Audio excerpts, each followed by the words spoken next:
তথ্য আপনাদেরকে জানানোর জন্য আমি আজকে আপনাদের এই সভায় এসেছি ভাতৃসম গৌতমের আহ্বানে।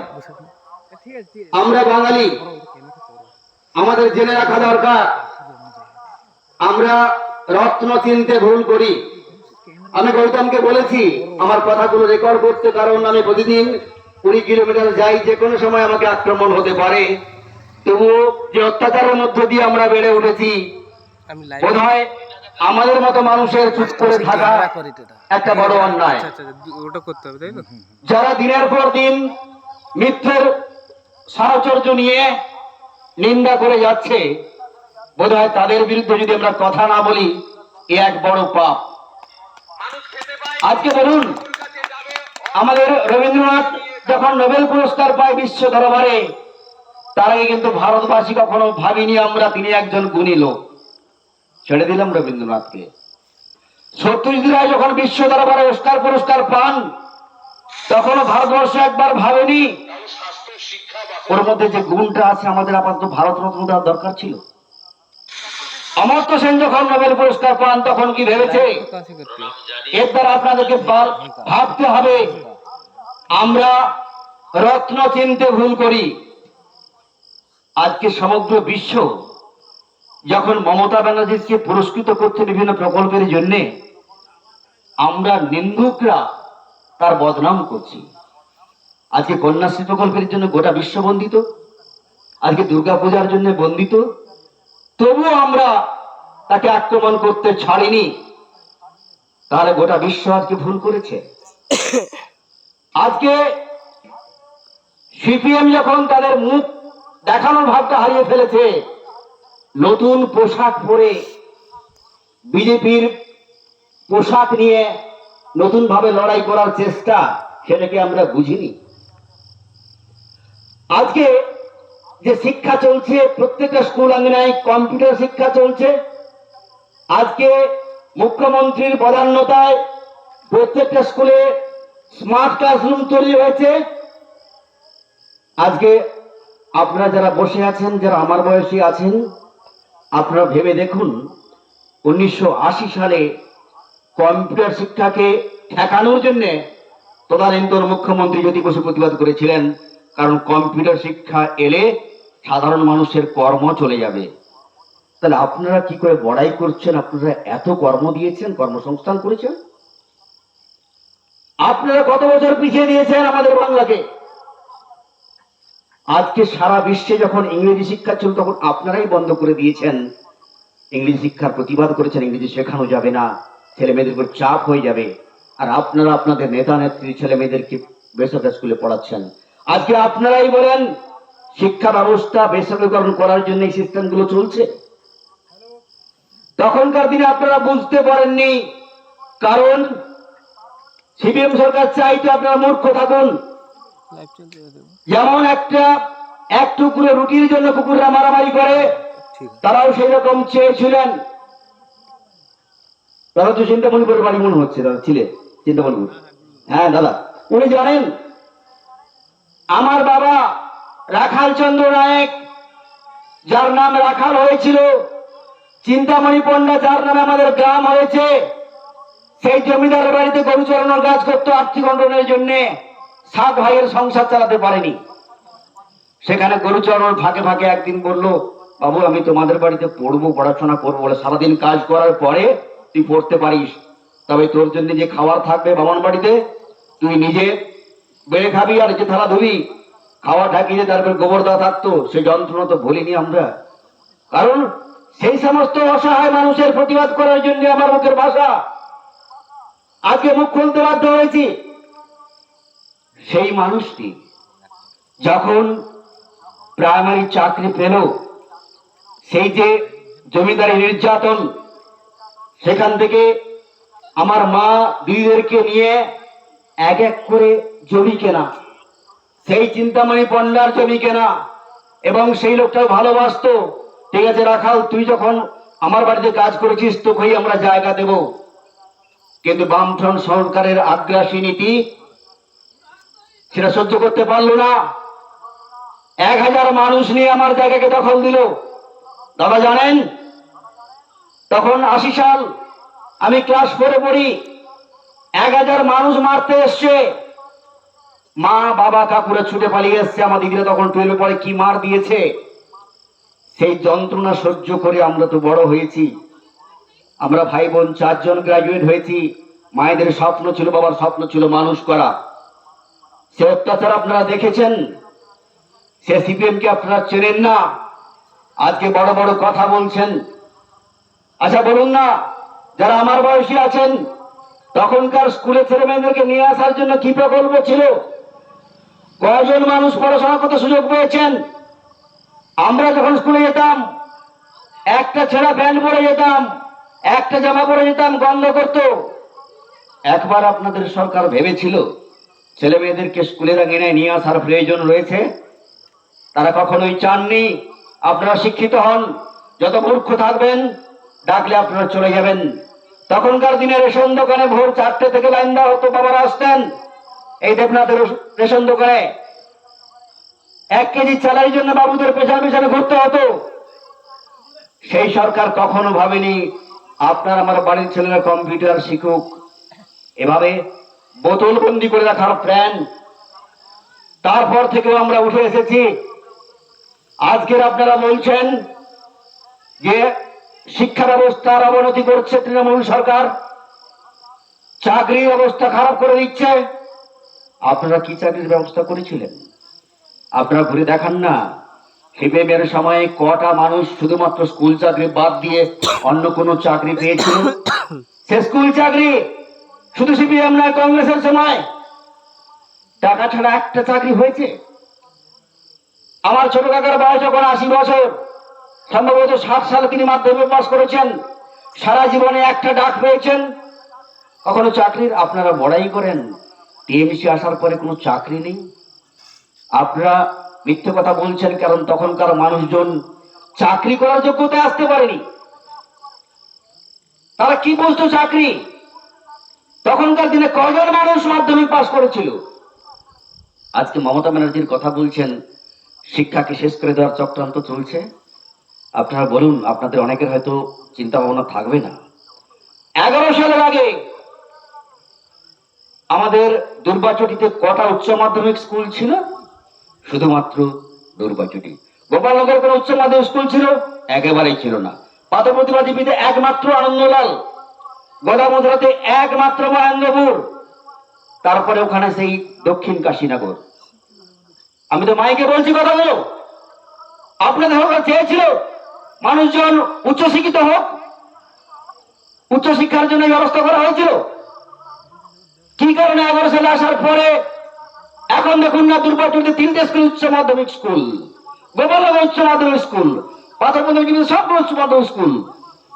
এর যারা কি প্রমাণিত হয় না? আমাদের মুখ্যমন্ত্রী চেয়েছেন শিক্ষার বিস্তার হোক, আরে চাকরি নেই বা দিতে পারলাম। আপনারা যখন ওষুধ দোকানে যাবেন, ওষুধটাই চিনতে পারবেন না।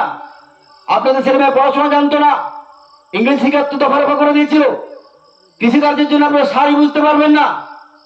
তাহলে সমস্ত মানুষদেরকে শিক্ষার আঙ্গিনায় নিয়ে আসা কি পাপ ছিল? পৃথিবীর কোন দেশ সমস্ত মানুষদেরকে চাকরি দিতে পারে? হ্যাঁ, মুখ্যমন্ত্রীকে নিয়ে আজকাল সবচেয়ে বেশি মিম হচ্ছে, রসিকতা হচ্ছে। সেটা আপনারা ভাবছেন দারুণ, তো অযোগ্য বলে প্রমাণিত হচ্ছে। এটা আমি ভালো করে জানি যে যারা বেশি কাজ করে তাদেরকে বেশি সমালোচনা হয়। আপনাদের আশীর্বাদে আমি তো আছি, আমি তো বলছি। আমি একজন হেডমাস্টার মশাই, 5টা 15 পরে কোনোদিন আমাকে আপনার বাড়িতে দেখবেন না, আর সন্ধ্যা 7টায় কোনোদিন দেখবেন না। আমি ডিভোটেড মানুষ, কারণ আমি জানি যে এটা একটা আশীর্বাদ। এই দায়িত্বে আসা সবার পক্ষে হয়নি। আজকে এই দুর্বাচনী থেকে মিনিমাম 5 জন ছেলে তো হেডমাস্টার মশাই হয়েছিলেন। কজন আছে তাদের দেশ ও মাতৃকাকে সেবা করার জন্য বাড়িতে থাকেন? আমি কারোর সমালোচনা করছি না। আপনারা সিপিএম এর সময় দুর্বাচনীতে কি করলেন? আজকে যারা শিক্ষিত হয়েছেন আপনাদের জন্য বলছি, যে সিপিএম বারবার নিন্দা করছে, পশুপতি বলতে চেয়েছিল দুর্বাচনী একটা স্কুল যেখানে কমার্সের আজ পর্যন্ত কজন ছেলে ভর্তি হতো আমরা জানি না। আর্টস, সায়েন্স, কমার্স আছে। প্রদেশ বাবু বলে একজন মাস্টার মশাই মারা গেলেন, 92 সালে। তারপরে যেখানে ভর্তি হতো 3 জন কি 4 জন ছেলে মেয়ে, কি বিশাল ক্ষমতার জোরে সেই স্কুলে উনি একজন চলে যাওয়ার পরে 2 জন কমার্সের মাস্টার নেওয়া হলো। তিনি মাস্টারমশাই এবং নেতার ছেলে বলে তাকে নিতেই হবে। আপনারা সাধারণ মানুষ, আপনারা প্রতিবাদ করতে পারেননি এই দুর্নীতির কথা। আমরা যারা শিক্ষিত হচ্ছে আমরা জানি যে ওখানে নেওয়ার প্রয়োজন ছিল শুধুমাত্র নেতার ছেলেকে নেওয়ার জন্য, কিন্তু সে যোগ্যতায় যখন ফার্স্টের থেকে কম আছে তার 2টো পোস্ট করে 2জনকে নিতে হবে। তখন আপনারা কেউ জানতে পারতেন কি নিয়োগ পদ্ধতি ছিল, কখন কোন মাস্টারমশাই আসতো কেউ জানতো না। এই আপনাদের স্বচ্ছতার প্রতীক। কারা নিয়োগ করতেন? কমিটির মেম্বাররা। কমিটির মেম্বার হওয়ার যোগ্যতা কি ছিল? কোনো পড়াশোনার ধারধারি না। আমি যদি বলি একজন 4 পাস মাস্টার লোক সে আমার MA পাসের বিচার করবে, সে ইন্টারভিউ কি করবে? এই আপনাদের পদ্ধতি ছিল। কারণ আপনারা দুর্নীতির জন্য কোন রকম পথ রাখেননি।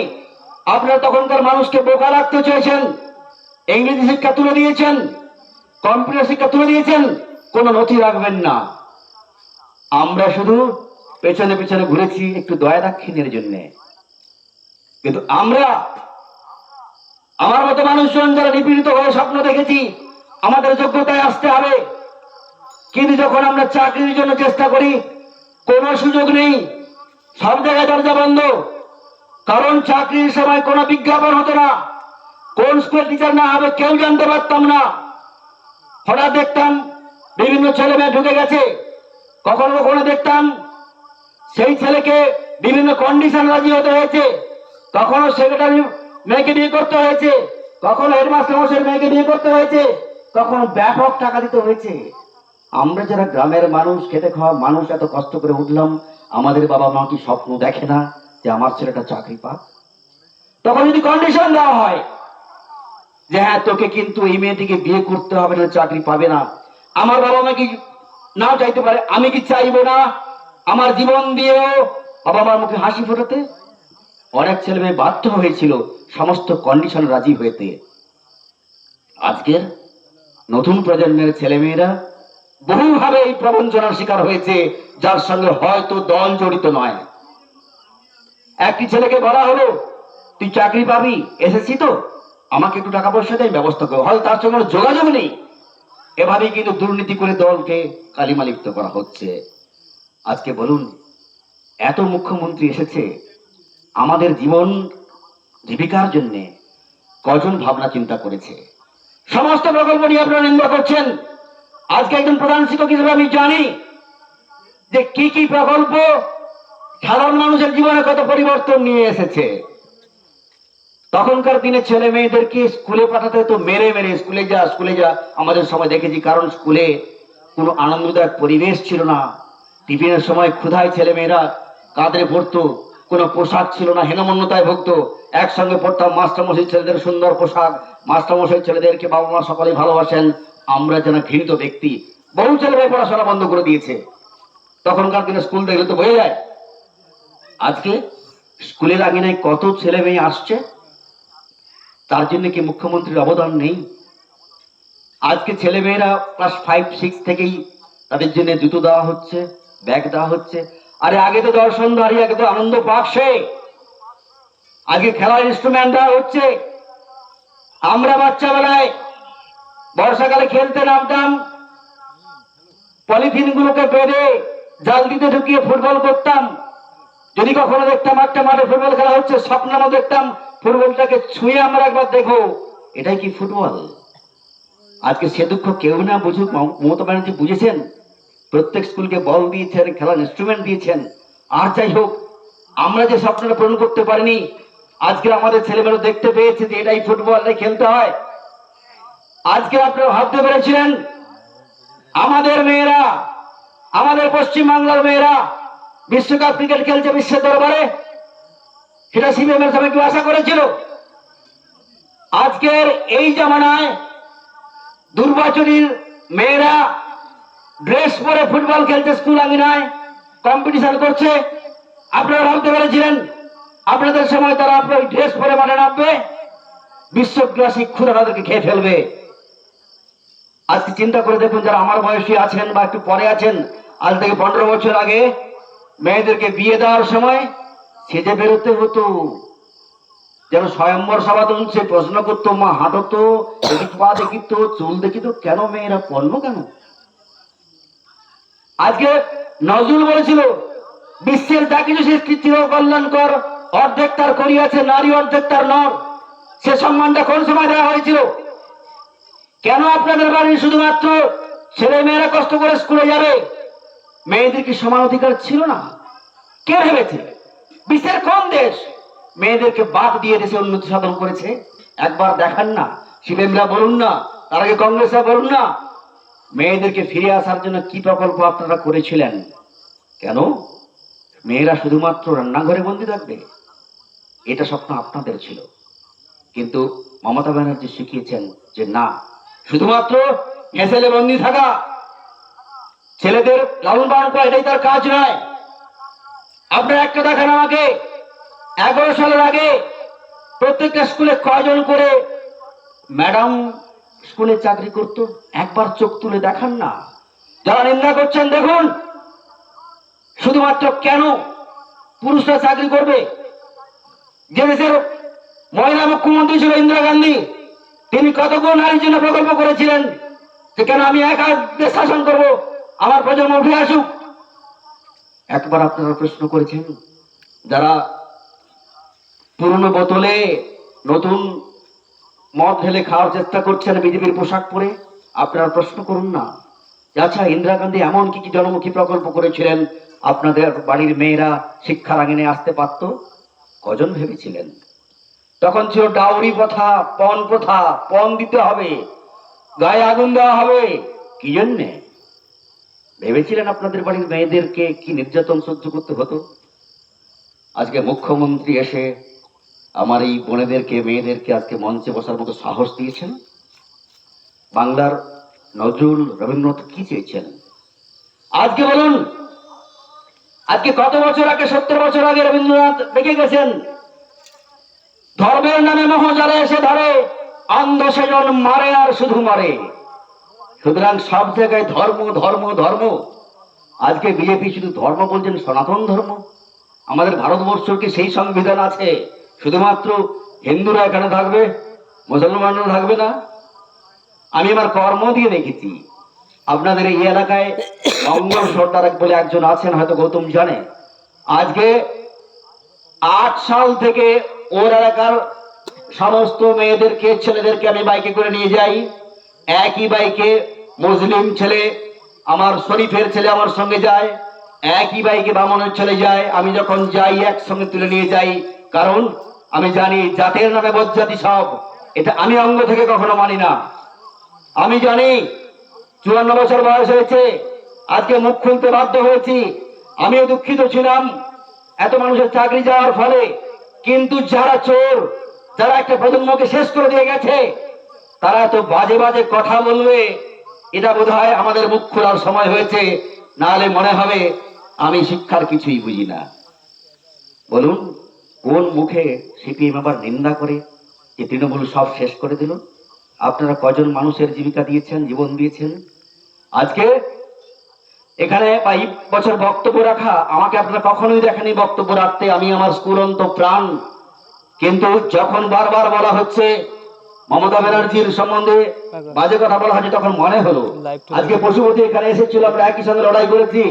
তাহলে আজকে বলুন, চিন্তামণিপুর আপনারা অনেকেই জানেন, শিবেমের দুর্যোগের ঘাঁটি ছিল, 34 বছরে কতটুকু উন্নয়ন করেছিল, কত রাস্তা ছিল। আজকে চিন্তামণিপুর থেকে আমরা কতগুলো লিড দিয়েছি জানি না, দুর্গাজমি থেকে এখন তো দুর্গাজমি ক্ষমতায় টিএমসি আসেনি, কি উন্নয়ন চলছে একবার দেখুন না। 2008 সাল থেকে 14 সাল পর্যন্ত আমার বাবাকে অক্সিজেনে বাঁচিয়ে রেখেছিলাম, যেতে নাহি দিব, বাবাকে ছাড়বো না, মাকে ছাড়বো না। কারণ যারা আমাদের কাছে ভগবান, অ্যাম্বুলেন্স নিয়ে যেতে পারতাম না, কাঁধে করে নিয়ে আসতে হতো।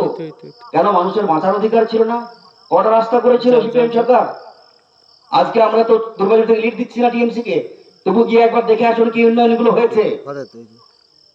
দাদা যারা আছেন, আপনারা শুধু ভাবছেন মিথ্যে প্রতিশ্রুতিতে নতুন স্বপ্ন দেখছেন। শেক্সপিয়ার বলে একজন ছিলেন, ইংরেজ সাহিত্যের মানুষ, তিনি একটা কথা বলেছিলেন, আমাকে বাবা জুতো কিনে দেয়নি, আমি কান্নাকাটি করছিলাম, ক্লাসে গিয়ে বসছিলাম, আমার কান্না থেমে গেল যখন দেখলাম আমার পাশের ছেলেটি বসে আছে, তার দুটো পাই নেই। ভাবলাম ওই ছেলেটি তো পা নেই, আমার তো পা আছে। সুতরাং আজকের আমার কথাগুলো যারা শুনছেন বাড়ি থেকে, তাদের উদ্দেশ্যেই বলি, ইতিহাসকে ঘেটে দেখুন। আজকে অনেক কিছু না চাইতে পেয়ে যাচ্ছেন, ভাবছেন কেউ আরো কিছু প্রতিশ্রুতি দিচ্ছে, আরো কিছু প্রতিশ্রুতি দিচ্ছে, আরো কিছু পাওয়া যাবে। আজকে যারা নিন্দা করছে সমস্ত প্রকল্পের, তারা কি করে বলে আমরা ফিরে এলে 3000 টাকা দেবো, 4000 টাকা দেবো। তোমরাই তো নিন্দা করেছো ভাই, মানুষজনকে চাকরি না দিয়ে শুধুমাত্র ভাতা দেওয়া হচ্ছে, আবার সেই ভাতার কথা বলছে কেন? আজকে বেশ কিছু প্রকল্প বিরোধী দলরা নিজেরা উপভোগ করছে, কিন্তু আপনাদেরকে বলছে না। আজকে কন্যাশ্রী প্রকল্প নিয়ে বহু কথা বলেছে আমার নেত্রী সভা বন্ধুরা, কারণ আমি এক বিচিত্র ধরনের জীবনযাপন করি। প্রতিদিন আমাকে চা দোকানের সিপিএমের মানুষের সঙ্গে চা খেতে হয়, এটা প্রথম প্রথম অনেকেই মানতে পারেনি। প্রতিদিন আমাকে মুসলিমদের সঙ্গে বসতে হয়, অনেকেই মানতে পারেনি। পরে বুঝতে পেরেছে এর নীতিটা, আদর্শটা আলাদা। তাহলে তারা আমার কাছ থেকে ফর্ম ফিল আপ করে কন্যাশ্রী পাচ্ছে, আজকে তার মেয়েদের জন্য ট্যাবের টাকা পাচ্ছে। অথচ আপনাদেরকে বলছে এই কন্যাশ্রী পুরো শেষ করে দিল, মোবাইলটা শেষ করে দিল ছেলে মেয়েদেরকে জীবনটা। আপনারা কজন ফিরিয়ে দিয়েছেন? আজকে যে মোবাইল নিয়ে এত কথা বলছে, ট্যাব নিয়ে, এই ট্যাব যারা সঠিক কাজে লাগাচ্ছে তাদের জীবন পাল্টে যাচ্ছে। আজকে আপনাদের অনেক বড় বড় বাড়ির ছেলেমেয়েরা ডাক্তারি ইঞ্জিনিয়ারিং পড়ার জন্য বছরে 1.5 লাখ থেকে 2 লাখ টাকা দিয়ে আকাশ পাথফাইন্ডারের মতো কোচিং সেন্টারে ভর্তি হয়। আমার স্কুলের একটি ছেলে সৌমেন জানা, একবারে ভিখারি বাড়ির ছেলে, সে ওই ট্যাব নিয়ে ফিজিক্স ওয়ালা বলে একটা অ্যাপ 3,500 টাকা বছরে দিয়ে সেখান থেকে মেডিকেল পড়ছে। এই তথ্য কেউ আপনাদেরকে তুলে ধরে না। আজকে আমার এক ভাই, আমার খুড়তুতো ভাই, আমার সঙ্গে 3 মাসের পার্থক্য, প্রশান্ত নায়ক, সবজি ব্যবসা করত, সবসময় আমার বিরোধী। আমি যে দলে যাব সে দল সে করবে না। আমরা সকলেই আগে কংগ্রেস করতাম। 14 সালে আমাদের বুথ সম্মিলিত ভাবে সিদ্ধান্ত নিই যে আর নয়, যে কংগ্রেসের আমরা মার খেয়েছি সিপিএমের কাছে, তারাই সেখানে একসঙ্গে কাঁধে কাঁধ মিলিয়ে কাজ করছে, এটা আমরা সহ্য করব না। তাকে বললাম যে না, আমি যাব না, আমি জাতীয় কংগ্রেসে থাকবো। প্রশান্তর হার্টের সমস্যা ছিল, তাকে বললাম যে ভাই আমার দল যাই হোক হেলথ কার্ড করে দিয়েছে, তুই ওখানে যা, বিনা পয়সায় চিকিৎসা হবে। না না ফাওদা, ও কোনো কিছু হয় না, ওগুলো ঢপ, শুধু ঢপ। আমার সেই ভাইটি বিনা চিকিৎসায় মারা গেল। আমি স্কুলে আছি, আমাকে ফোন করা হলো সরস্বতী পুজোর সময়। তার মা ফোন করলে যে ভাই, বাবা তোমার ভাইয়ের অবস্থা খুব খারাপ। তৎক্ষণাৎ আমি বাড়ি স্কুল থেকে এসে সরাসরি যোগাযোগ করে অ্যাম্বুলেন্স নিয়ে পাঠিয়ে দিলাম সুপার স্পেশালিটি হাসপাতাল ডায়মন্ড হারবারে। কিন্তু তখন তার সব শেষ হয়ে গেছে, সে মারা গেছে। তো তারা যারা গিয়েছিল তার সঙ্গে, তারা বলল কি পরিষেবা, যেন একবারে দারুণভাবে পরিষেবা পেয়েছি, এটা আমরা কখনো ভাবতে পারিনি যে এত সুন্দর পরিষেবা দেওয়া হয়। তাহলে বলুন, বহু নেতৃত্ব বলেছে ও স্টুডেন্ট ক্রেডিট কার্ড কোনো দাম নেই, ও হেলথ কার্ড কোনো দাম নেই, ও আনন্দধারা প্রকল্প গোষ্ঠী কোনো লাভ নেই। তাদের দেখবেন তাদের বহুদের আনন্দধারা গোষ্ঠীর মধ্যে টাকা তুলছে, তাদেরই ক্রেডিট কার্ড আছে, তাদেরই স্বাস্থ্যসাথী কার্ড আছে, সবাই তারা চিকিৎসা করছে, কিন্তু আপনাদের সামনে ভালো হতে দেবে না। সুতরাং বন্ধুগণ, আপনাদের জীবন পাল্টে যাবে, শুধু যে ঠিক করতে হবে আপনারা কাকে অনুসরণ করবেন, আপনার জীবনের আদর্শ কে হতে পারে। প্রত্যেক ছেলের জীবন পাল্টে যাবে, কারণ বাবা মারা বলেছিলেন গুরু মিলে লাখে, শিষ্য মিলে একে। আপনি পাড়া দিয়ে যাবেন, 5 জন 5 কথা বলবে, এটা ভালো না। আমার মেয়েটি যখন শাড়ি পরে মাথায় দিয়ে যাবে, এই মেয়েটা কি রে পার্টি করতে করতে শাড়ি মাথায় দিচ্ছে না, বহু কথা বলবে। এই যখন সাইকেল চালিয়ে যাবেন, কি রে আজকাল মেয়েকে কি সাইকেল চালিয়ে যাচ্ছে রে বাবা। সুতরাং অনেকেই অনেক কথা বলবে, আপনাকে চয়েস করতে হবে আপনি কার কথা নেবেন। আপনি সঠিক গুরু ধরতে পারলে আপনার জীবন পাল্টে যাবে। কিন্তু আপনাদেরকে সঠিক গুরু ধরতে দিচ্ছে না এই নেগেটিভ মনের মানুষজন, আত্মকেন্দ্রিকতার জন্য, ব্যক্তি স্বার্থের জন্য। একজনকে দেখান না যারা এত বিরোধিতা করে বলেছে যে হ্যাঁ আমার মেয়ের জন্য কন্যাশ্রী আমি নিইনি, আমার মেয়ের জন্য ট্যাব আমি নিইনি, আমার মেয়ের জন্য শিক্ষাশ্রী নিইনি। সবাই উপভোগ করেছে, কিন্তু আপনাদের সামনে বলছি এগুলো কোনো প্রকল্প নাকি, শেষ করে দিচ্ছে। ক্লাস 5 থেকে ছাত্রছাত্রীদের জন্য, এসসি এসটি ছেলে মেয়েদের জন্য শিক্ষাশ্রী শুরু হয়েছে। আচ্ছা বলুন তো, এই দুর্গাচুরি আমাদের এই মুহূর্তে নিশ্চয়ই অনেক এসটি মানুষজন আছেন। একটা সময়ে কত ছেলে হোস্টেলে থাকতো, দূর দূরান্ত থেকে ছেলেমেয়েরা পড়তে আসতো। আজকে আছে কি দেখুন না, একটু খোঁজ নিয়ে দেখুন কি কারণে এত বড় হস্টেল নষ্ট হয়ে গেছে। আমি ছিলাম সেই কমিটিতে 2008 সাল থেকে। তখনকার হেডমাস্টার মহাশয় বললেন বিগত যেই নেতার ছেলেকে এখানে কমার্সে নেওয়া হয়েছিল তার সঙ্গে একটা বাদ মিটানোর জন্য উনি জেলাতে অ্যাপ্লিকেশন করে পুরো কোটা বন্ধ করে দিয়েছেন। চিন্তা করে দেখুন তো, যদি আজকে এখানে থাকতো আপনাদের বাড়ির এই এসটি মেয়েরা পড়াশোনা করতে পারতো। আজকের খেলাধুলার জন্য যে উপকরণগুলো দেওয়া হয়েছে, আজকের আপনাদের বাড়ির মেয়েরা যদি খেলাধুলা করার সাহস পেত। কত ছেলে মেয়ে আজকে পুলিশের চাকরি করছে ওয়েস্ট বেঙ্গলে জানেন? আমি বড়দেবরের মাস্টার মশাই কন্টিনিউ খেলাধুলা থাকি, আমার এইটুকু বয়সে প্রায় 10 জন ছেলে মেয়ে পুলিশের চাকরি পেয়ে গেছে। মুখ্যমন্ত্রী একবার বলেছিলেন অন্য রাজ্যের সঙ্গে তুলনা করে আমরা কেন আমাদের ছেলে মেয়েদেরকে নাম্বার বেশি দেব না। কত উপহাস্য করা হয়েছিল যে নাম্বার বাড়িয়ে দেওয়ার কথা। বলুন করোনার সময় যখন বলা হলো যে টেস্টে যে নাম্বারটা হয়েছে সেই নাম্বার অনুসারে মাধ্যমিকে নাম্বার দেওয়া হবে। আরে বাবা, আমরা মাস্টারমশাইকে আমাদের পকেট থেকে নাম্বারটা দিচ্ছি। আমি বাড়িয়ে দিলাম নাম্বার, 90% করে দিলাম 6 জনের, 6 জন আর একটু বেশি, 10 জনের মতো। বলুন সেই 10 জন আজকে পোস্ট অফিসে চাকরি পেয়ে গেছে। তাহলে বলুন আমরা সব সময় নিন্দা করছি মমতা ব্যানার্জির কথাগুলোকে। তাহলে বলুন আজকে প্রত্যন্ত এলাকায় 10টি মেয়ে যদি চাকরি পেয়ে যায়, এখন বোধহয় 23,000 টাকা বেতন বা প্রমোশন আছে, তাহলে উনি কি ভুল বলেছিলেন যে নাম্বারটা বাড়িয়ে রাখো না? আমরা সমস্ত জিনিসগুলোকে নিন্দা করছি। আজকে স্কুলগুলোতে গিয়ে দেখুন মেয়েদের সংখ্যা অনেক বেশি। আজকে মেয়েরা মূল স্রোতে ফিরে এসেছে। আমাদের সময় বা আমাদের আগের সময় মেয়েদেরকে শুধু যেন বোঝা ছিল, শুধু বিয়ে দেওয়ার জন্য বাবা মারা উদ্গ্রীব হয়ে যেত, বিয়ে কন্যাদান করত। বলুন তাদের কি জীবন ছিল না?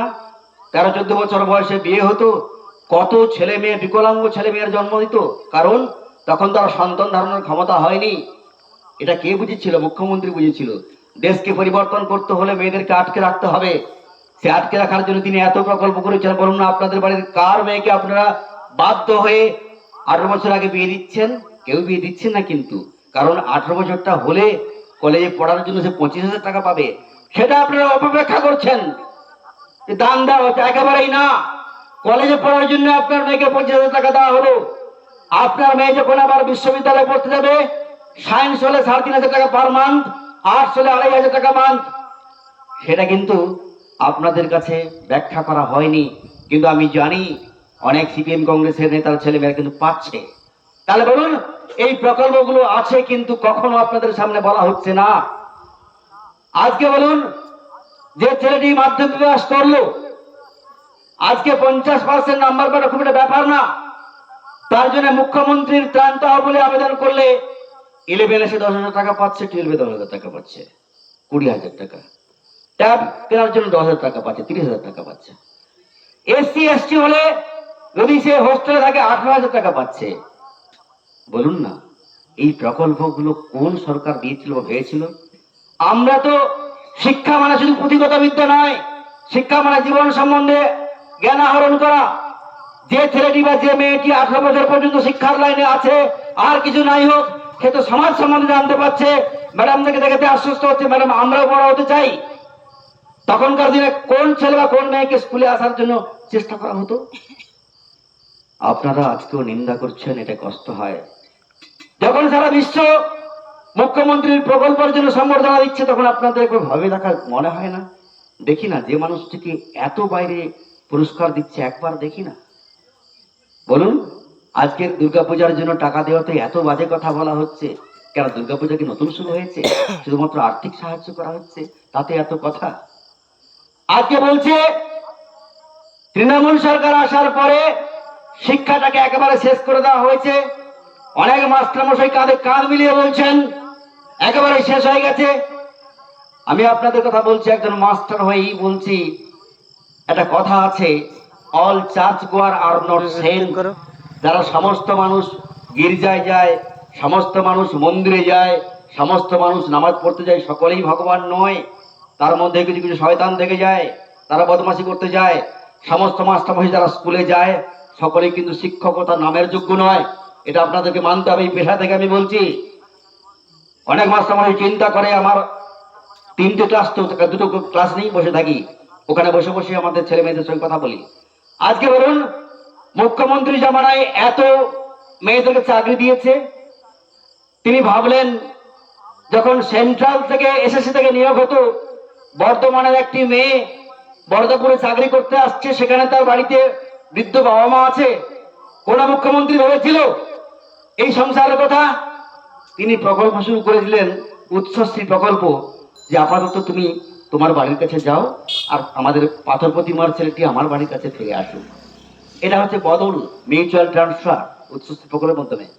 কিন্তু কিছু কিছু মাস্টারমশাই এত বেঈমান, তারা যখন ভাবছে যে না, একবার যখন বাইরে চলে এসেছি, হাম দো হামারা দো, বাপ মাকে তো নেবো না, কেন বাপ মা রেখে যাবো? তারা উৎসশ্রী আবেদনই করলেন না। দুর্গাপুরে অনেক মাস্টারমশাই আছেন, কয়েকজন ফিরে আসার চেষ্টা করেছেন যে আমরা হোম গ্রাউন্ডে যাই। একটা মাস্টারমশাই যখন হোম গ্রাউন্ডে আসে, 5 জন তার সহযোগী, 5 জন অসহায় মানুষ বিপদের সময় পরামর্শ নিতে আসে যে কাকু আমার এই ছেলেটার এই অসুখ হয়েছে, কি দেবো পরামর্শ? সেটা আমি নিতে পারি। আর্থিক সাহায্য নাইও করতে পারলাম, সমাজটা অনেক বেশি উন্নত হতো। আমি তো বলছি আমার দুর্গাজুড়ি অনেক মাস্টারমশাইকে চাকরি দেওয়া হয়েছে। আজকে দুর্গাজুড়িতে যখন কমার্সে দুজন নেওয়া হয়, স্থানীয় ছেলে কেন থাকবে? আপনাদের ছেলে মেয়েদেরকে দেখবে, চাকরি করার 2 বছর পরে তার কাজটি পালিয়ে গেছে। এটা কি আমরা জানি না? তাহলে মুখ্যমন্ত্রী সেই প্রকল্প করেছিলেন, উচ্চশিক্ষা প্রকল্প, যে তার বাড়ির কাছে চলে যান। আপনারা আপনাদের স্কুলকে দেখুন, এই প্রকল্প কি মিথ্যা ছিল? এই বুকে হাত দিয়ে বলুন তো। আজকে মাস্টারমশাইরা অনেকেই আন্দোলন করছেন, বেতন বাড়ানো হোক, বেতন বাড়ানো হোক। আরে বাবা, আমরা তো সিপিএমের সময় চাকরি করেছিলাম। আমার বাবা 40 বছর চাকরি করার পরে যখন রিটায়ার হয়, 95 সালে বেতন পেয়েছিল 2700। 2700। আমি যখন 95 সালে চাকরিতে ঢুকি, তখন আমার ফার্স্ট বেতন ছিল 2900। এই তো সিপিএমের সময় আপনারা বেতন দিয়েছিলেন। আজকে একজন মাস্টারমশাই বেতন পাচ্ছে 1 লাখ টাকা। তারপরেও আপনাদের যারা সাধারণ মানুষ বুক ফেটে যাচ্ছে, মাস্টারমশাই এত কম বেতন দেওয়া হচ্ছে। আরে একবারে দেখুন আপনাদের জন্য কি করছে, আপনাদের ছেলে মেয়েদের জন্য কতটা খুঁত দেখছে। সুতরাং অনেক কথা বলে ফেললাম বন্ধুগণ।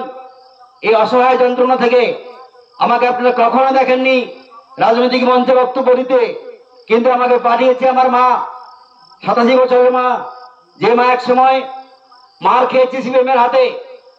সিপিএমের কি প্রকল্প ছিল? প্রকল্প ছিল গরিব আমাদের মানুষের জায়গাগুলোকে ছিনিয়ে নাও, বিলিয়ে দাও। একটা সময় ঠিক করেছিল যে হ্যাঁ, জমিদারি প্রথার জায়গাগুলোকে নিয়ে পাট্টা দেওয়া।